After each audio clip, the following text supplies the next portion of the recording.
Ladies and gentlemen, good morning and welcome to Gashi's Kaiman TV.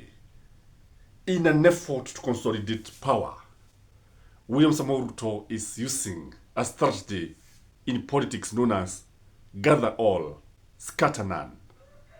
And William Samoei Ruto is planning to reshuffle his cabinet to accommodate Gideon and his KANU party. William Samoei Ruto is trying to create room for everybody in his government.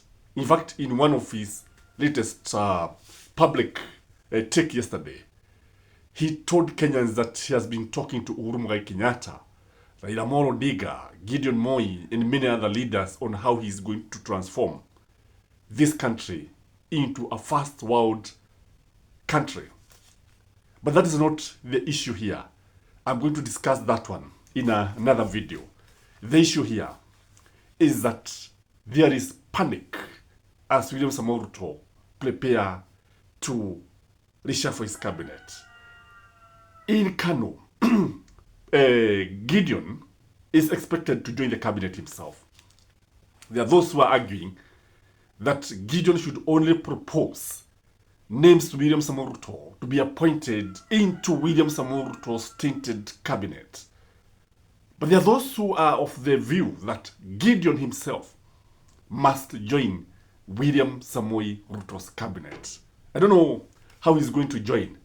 And this one has created a panic in Raila Odinga's team because there is fear that Gideon is likely to be very, very close to William Samoei Ruto. That Gideon is likely to be like Biwott, the way Biwott acted in Moi's government.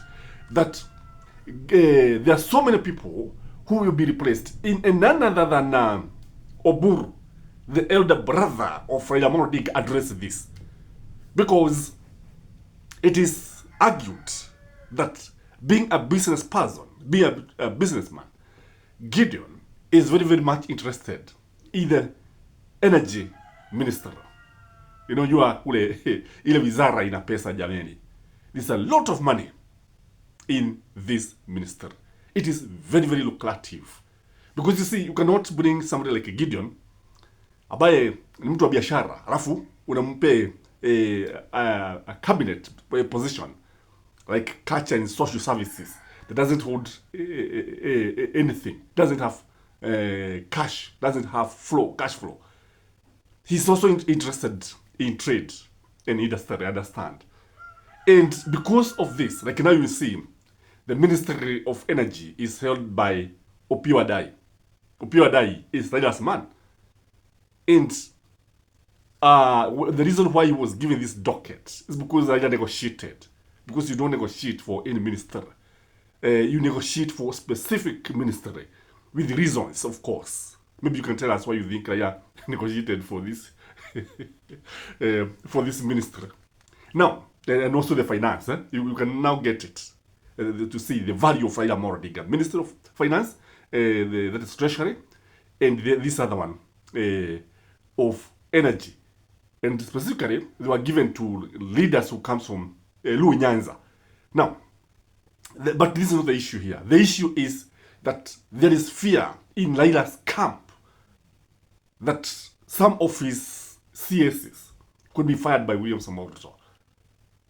That some of them could be put in ministries that are not influential, which to many is demotion, if you ask me. The other thing is that there's also panic in Uhuru Muigai Kenyatta's so-called proposed cabinet. No, Uhuru alileta nani? Alileta Kafogo, akapewa ile ICT. Akaleta Mutai, Kagwe, agriculture. Akaleta huyu jamaa nephew ya Kibaki, Mureithi, Dr. Mureithi. Akapelekwa kule kwa KRA. And there is fear that because these guys have not been talking, they have not been defending the government, by the way. When did you hear Mutahi Kagwe defending William Samoei Ruto or Dr. Mureithi? Did you ever hear these guys defending? The only person who I think is safe is Kafogo. Kafogo, the former Kiambu governor, has been defending William Samoei Ruto. In fact, you can take a bullet for William Samoei Ruto. But the other guys, they have just been there and they have not been defending the government of William Samoei Ruto. So there is panic, especially considering that Uhuru Muigai Kenyatta has decided to enter politics, active politics, and oppose William Samoei Ruto. And because his people are here, and you see, the Gamma nation has so many CSs, and they are panicking because you see, in the Mount Kenya region, the government does not have any support. William Samoei Ruto does not have any support. Even when they have the majority of CSs, the people are not supporting this regime. So it is of no use. So wanasema, it is better you give these positions to people who are going to support the government. So even in Mount Kenya, there is panic that some of them could easily be fired, that some of them could easily be demoted or replaced or taken to positions that are not influential. Again, in the Kalenjin nation, there is panic, especially those who support Kipchumba Murkomen. The argument is, if Kipchumba Murkomen is replaced by Gideon Moi, a Kalenjin with another Kalenjin, it will not make much difference. And because Kipchumba Murkomen, when you live with Kipchumba Murkomen, William Samoei Ruto will not suffer anything. These are the kind of leaders who are actually rewarded because they are friends to the president, not because they have any political value. In fact, to William Samoei Ruto, Kipchumba has no political value. He doesn't have any. He doesn't bring anything. He doesn't bring numbers. Ni wale tu marafiki mnakutana nao, mnaenda kula nyama choma mahali. Wale marafiki mnakutana nao jioni, mnakula mihogo, mkiota moto.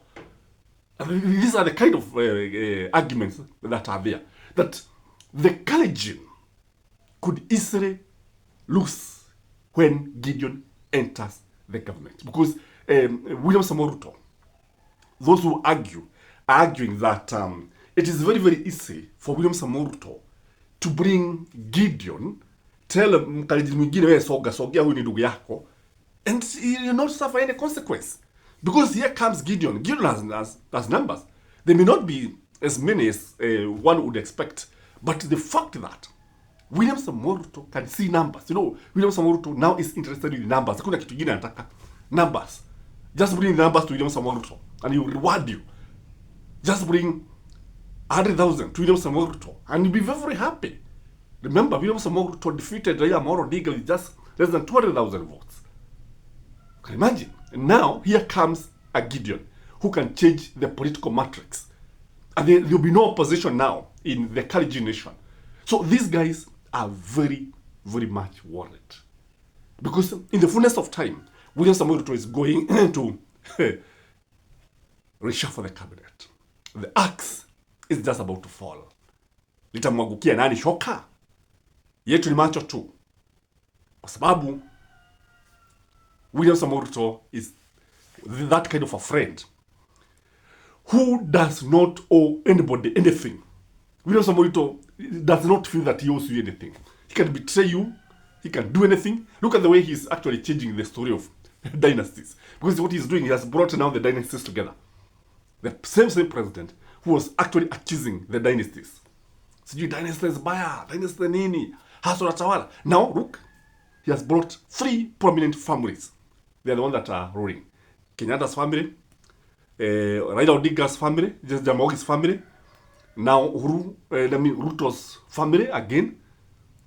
Moi's family. You see, that's the truth of the matter. These are political jackals.